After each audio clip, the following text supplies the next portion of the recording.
Hey, what's going on, everyone? My name is Matt Jarbo. This is Three Buck Theater, and this is an odd video to make because I never thought I'd really have respect for Rian Johnson to an extent, but he defended The Last Jedi in a way that I do feel maybe better explained his position. Something that up until this point, based on everything that I've read and what I've seen come out of him, has been almost the opposite. We haven't really seen him passionately defend his work. He's taken the road of popping off shots at critics and trying to naysay detractors. Probably because a lot of people that he knows who work in the industry have been getting his back, and they've been propping him up, they've been defending him, they've been protecting him from any and all valid criticism against his work. But one thing actually sparked a response, and no one's talking about it. Not in the fashion that they should be, at least. Now, it all starts here on Twitter when you have this guy named Synchronic Design who posted this tweet on June 20th saying the difference between Rian Johnson and George Lucas, and showing this image here where in an interview where Lucas says, "You don't want to kill Luke," saying, "I think you'll alienate the audience," and then ending with, "This is a fairy tale. You want everyone to live happily ever after and nothing bad ever happens to anyone. The whole emotion I'm trying to get at the end of the film is for you to be really uplifted and emotionally and spiritually and feel absolutely good about life." And that's generally the idea behind most fairy tales, right? That you want to walk away feeling that the hero's journey is completed, that you yourself were able to put yourself into the hero's shoes and walk that journey alongside them. And at the end, you're going to overcome obstacles and you're going to become a better person as a result of this. And that's essentially what Lucas was saying. Well, Rian Johnson's response to that was kind of dickish. And again, this is what everyone really is reporting on.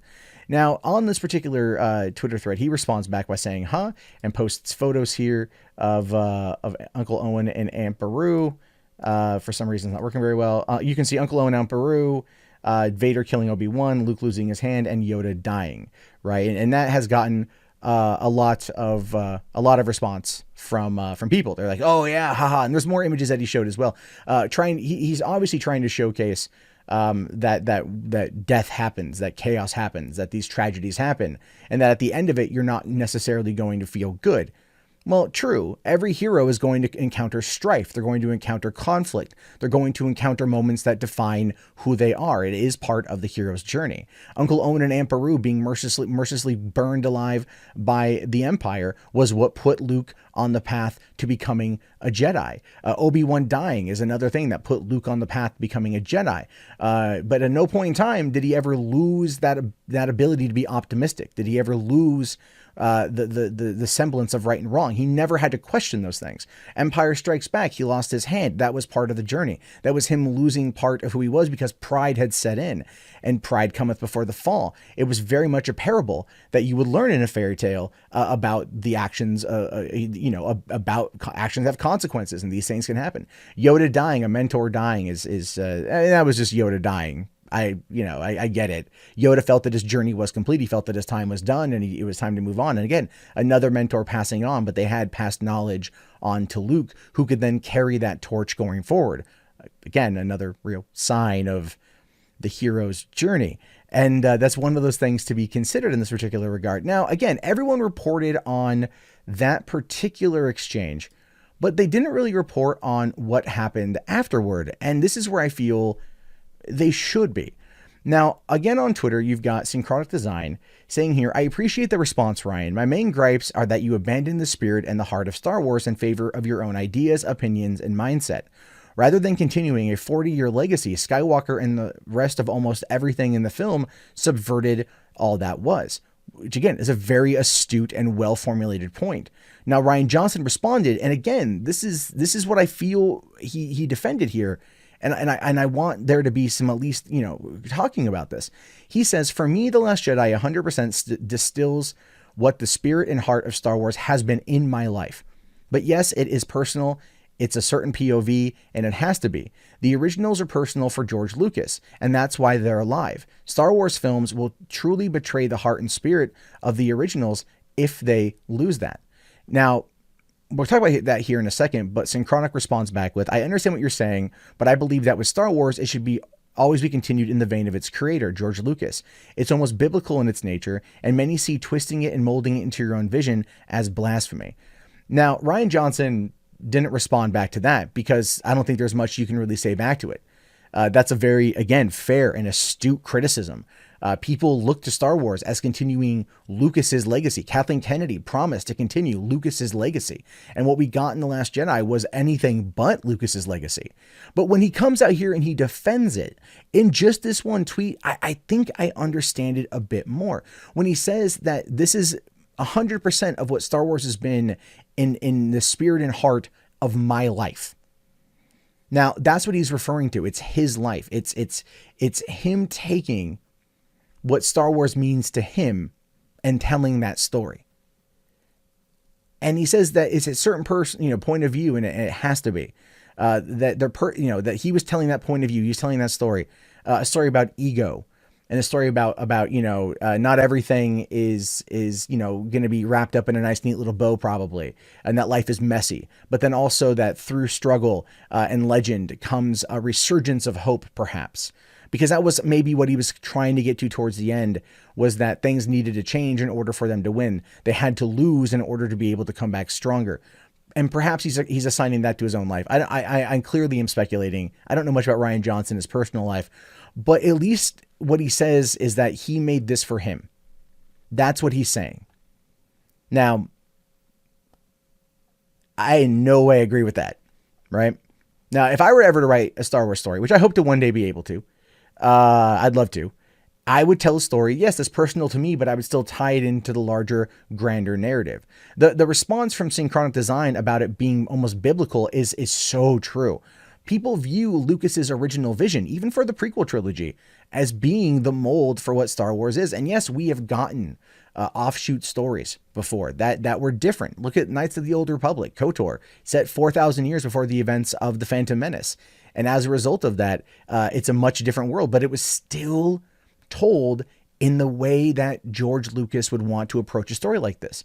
It was the classic good versus evil with that very iconic twist that I'm not going to get into, but if you haven't played KOTOR, oh man, you can get it right now on the Xbox One and Steam for a very, very, very, very fair price. I recommend trying it. It is BioWare's best RPG, and I would also recommend KOTOR 2 because it's good stuff, and there's that. But the thing is, those stories were told with that in mind. The Force Awakens was told with that in mind, very much trying to keep in line with what Lucas wanted, his original vision, how he wanted to approach the franchise. What we weren't expecting was Rian Johnson to take it and almost act like a child, taking his toys out of the playpen and then going home, or taking his toys out of the sandbox and then going home. He almost pulled an Eric Cartman, so to speak. And that has a lot to do with how he approached it. This is my story. This isn't your story. It's my story. I don't care about you. This is for me. Now, I can respect that he said it. I don't agree with it, but I can respect that he said it. And I can respect that he finally owned up to it. If only he would have done this months and months and months ago and not taking pot shots at people who are critical. But it took one guy pointing out the difference between Rian Johnson and George Lucas to truly get a response out of him. And it was one that no one covered, because all the reports were Rian Johnson defends The Last Jedi, and it's just those screenshots. That's it.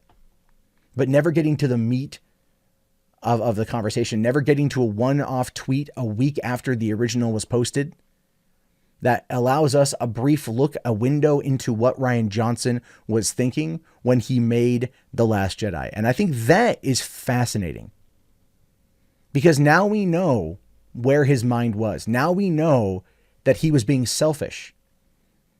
Now we know that. And there's no other way to describe it, because he's saying here, it's all about me, that it's all about me.